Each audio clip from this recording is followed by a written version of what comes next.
தமிழ் சினிமாவோட மிக முக்கியமான காமெடி நட்சத்திரங்கள்ல இப்ப ஒரு மிகப்பெரிய இடத்த பிடிச்சிருக்கவர் தான் யோகி பாபு. அவர் சமீபத்தில கொடுத்த இன்டர்வியூல அண்ணன் சீமான் அவர்கள் பத்தியும், அவருடைய அரசியல் கட்சியா பார்க்கப்படுகிற நாம் தமிழர் கட்சி இந்த மண்ணுக்கானது அப்படிங்கிற விஷயத்த ரொம்ப அழுத்தமா தெளிவுபடுத்தியிருக்காருங்க. அவர் என்ன சொல்லியிருக்காரு அப்படிங்கிறது தான் நம்ம இந்த வீடியோல பார்த்து தெரிஞ்சுக்க போறோம். யோகி பாபு அவர்கள் பல படங்கள்ல பிஸியா இருந்துட்டே இருக்காரு. அதனால அவர் நடிக்கிற அந்த திரைப்படங்களுக்கு கூட அவர் அதிகபட்சமா வந்து பார்த்தீங்கன்னா, அவர்களுக்கு வந்து அந்த ப்ரமோஷன் வேலைக்கு கூட வர முடியல. இத பல இடங்கள்ல வந்து பார்த்தீங்கன்னா, விஜய் அவர்களே வந்து குறிப்பிட்டிருக்காரு. அவரோட படத்துக்கு விஜயே வந்து பேசுவாரு. ஆனா, அந்த இடத்துல யோகி பாபு வர்றதுக்கு தாமதமாகும்.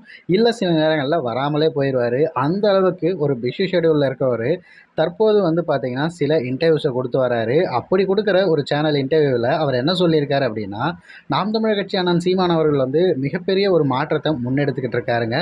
அந்த மாற்றம் வேற லெவல்ல தான் வந்துகிட்டு இருக்கு.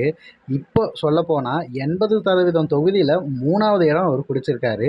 இது வந்து அந்த கட்சி வந்து ஒரு அசுர வளர்ச்சி அடைஞ்சிருக்கு நாம் தமிழர் கட்சி. மக்களுக்கு ஒரு பைசா கூட குடுக்காம, ஆணுக்கும் பெண்ணுக்கும் சரிசமமா இடம் ஒதுக்கியிருக்கார்ல, அது வேற லெவலு. அடுத்த தேர்தல்ல பாருங்க, கண்டிப்பா ஒரு மிகப்பெரிய மாற்றம் வரும். அது அண்ணன் சீமான் அவர்களுடைய ஒரு மிகப்பெரிய வெற்றியா பார்க்கப்படுங்கிற மாரி அவர் சொல்லியிருக்காரு.